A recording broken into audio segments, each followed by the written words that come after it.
No one is talking about how Grace's character represents what happens when we allow ourselves to assimilate as minorities in America.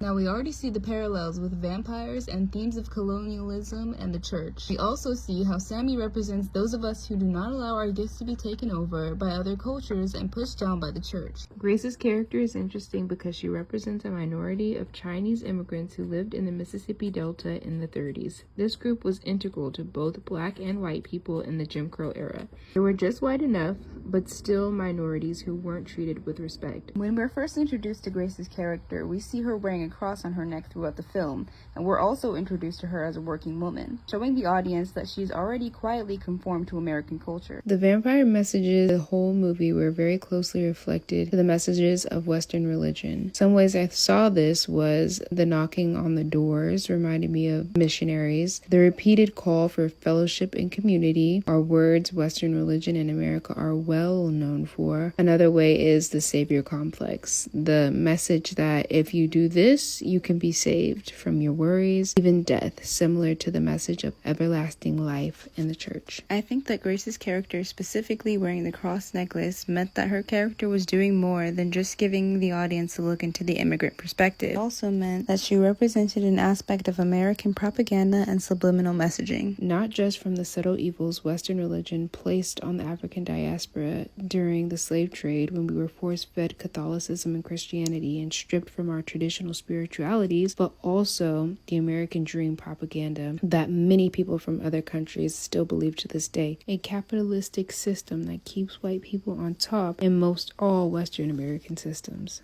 This to me was shown in Smoke's flashback when she was dressed as Rosie the Riveter. Grace was an unexpected danger. At first, she seemed like she would be an ally. She helped out at the juke joint, ate the garlic, helped make weapons, and stayed with the group inside the joint. But in the end, she brought the house down. She was the opening that allowed the spiritual death, quite literally. She let the fear of her daughter's life call in all of the vampires that got the rest of them killed.